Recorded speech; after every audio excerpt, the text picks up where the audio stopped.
Well, there is Sabine Road as we get into the main event in this Formula One World Stock Car Championship. And this is the big one. We have got Sabine Road, we have got Peter Faulding from Great Britain, we have got John Lund from Lancashire, 53, watch for him. He has the silver star on the roof of his car. We have got Rob Fisher, Holland local lad with a big following here. Looking down, Pete Kieser, car number 10. He might be an early starter. We'll watch for him. They now switch to 20 laps. This is a big one, and they're underway. And as they all jockey and snake and jostle, who is it that shows in front? It is car number 4. That's Rob Fisher, who has made the start. Fisher is there.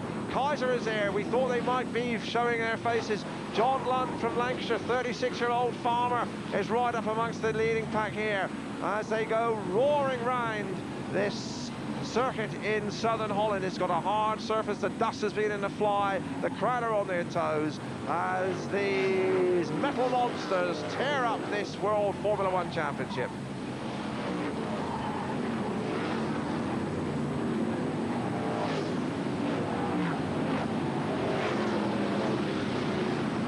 This is the leading pack, and we can see it's still Rob Fisher who leads. John Lund, number 53, is in a menacing position.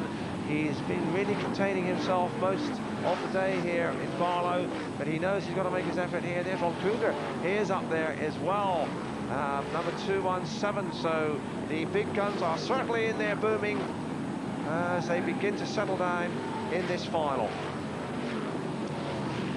John Lund now moving up menacingly on the back of Rob Fisher.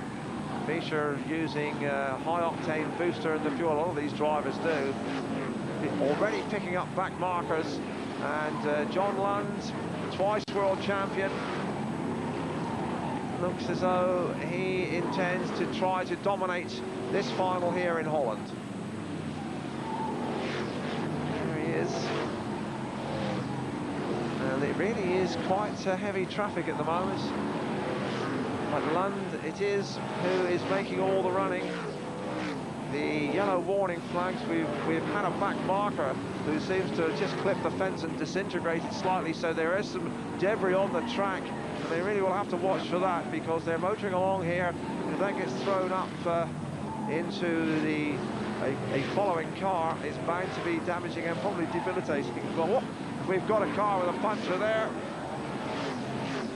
Well, that's his day over. A puncher, there's no way more he can go. These tyres, incidentally, cost something like a couple of $100 a set, and they only last one race.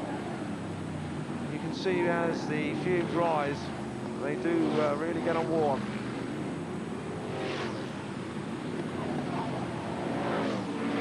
Looking back down the field, but as the laps begin to peel off, it looks as though it is John Lund, number 53, who has moved through and is now in command of this final.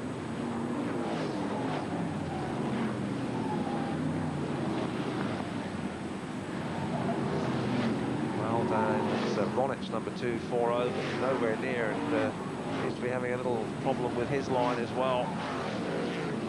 It looks like Lund up front, then Ron Kruger. Pete Faulding is in contention. Rob Fischler is up there as well, and so too is Pete Keisler. There is Fischler, the early leaders, but it is Lund who got himself among them. He was poised, he was ready to go.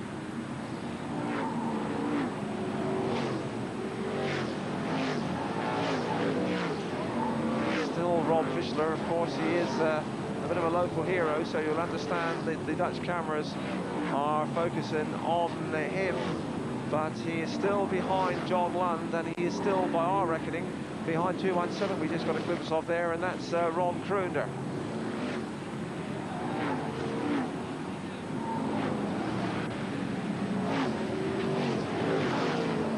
Still Fischler.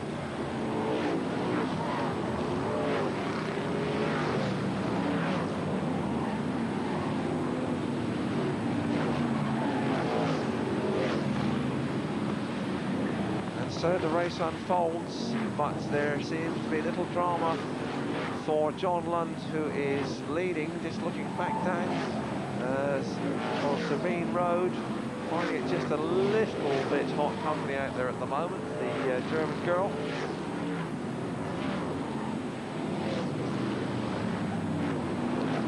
Really is the ambition one imagines of every weekend driver, to get out there in one of these kind of cars and just let all those inhibitions rip.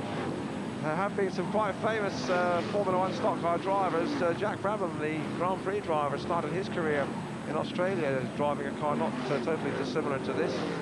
And indeed, the pop singer Frank Ifield was once a stock car driver at Sydney Showground.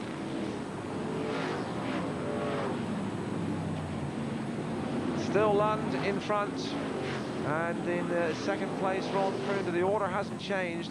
It is such a big track, and they do get themselves strung out because when they get their foot down, it's difficult to catch. And that is John Lund, number 53. We haven't seen him in camera for a while, but he's driving a beautifully controlled race.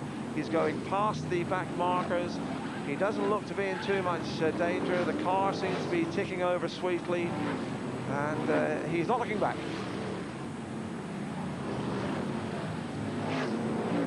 Lund's farmer.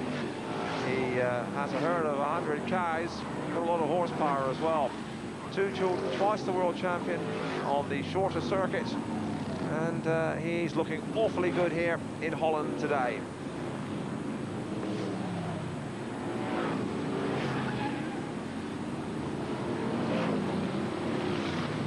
And there is another wounded soldier out of contest.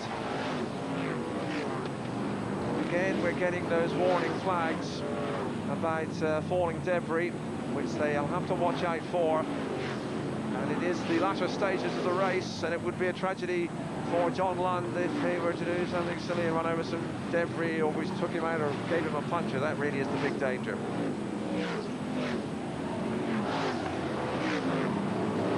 There is the debris, and it is, that would be nasty. A face full of that would do no good at all. Lund, though, being a clever old campaigner, will be aware of where the danger lies and will certainly avoid that. Still flicking and driving. We have competitors as the checkered flag comes out. It's the last lap for Lund, and there he is, and he has driven the most professional and workmanlike race. He picked his moment. The early leaders, Rob Fisher and Pete Kaiser, are well up the pack.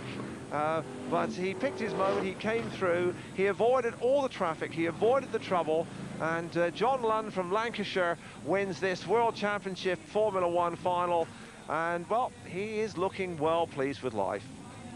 A really professional performance, no heroics, no theatricals, no melodrama, picked his moment, picked his line, drove quite beautifully. That monster car just kept motoring on, and it is John Lund who now is to be greeted by the mechanics, the helpers, the fans, as the victor on the day. A really outstanding performance, just no frills, and bags of speed and bags of courage. There is the motor, and there is the man. And, well, he is delighted. And look at the size of that trophy. It's almost as big as he is. And the crowd rise to salute him as they come on their victory parade. There's a confirmation of that result. And we have an interview with John Lund, who has won this from Ron Kroonder, Rob Fisher, Pete Keising and Pete Fording. And let's hear what John Lund has to think about it all. The pressure was on all the time. I just had not to make a mistake and just keep going. I kept an eye on Ron behind me all the time, and just concentration all the time. If I tried to drive any harder, I might have made mistakes myself. So, what were your thoughts in the last round? I thought I won't have to hang about here. It's very close. Because Ron Kroonder, he was very near. Yeah, very near. Yeah. There was not so much spectacle in the race. There were no accidents. How come? I don't know. I think perhaps the cars got too spread out too soon. I think the speed itself is very dangerous. If you hit the fence, if your brakes fail, very bad. Was it so special? And this is Sabine Road, the gallant lady driver, being asked what's so special about stock car racing. She finished back in 13th place, and she's saying, I just love the chaos and the excitement and the fun. And that just about sums it up. It's fast, it's furious, but it's fun. Formula One stock car racing, and you have seen the World Championship.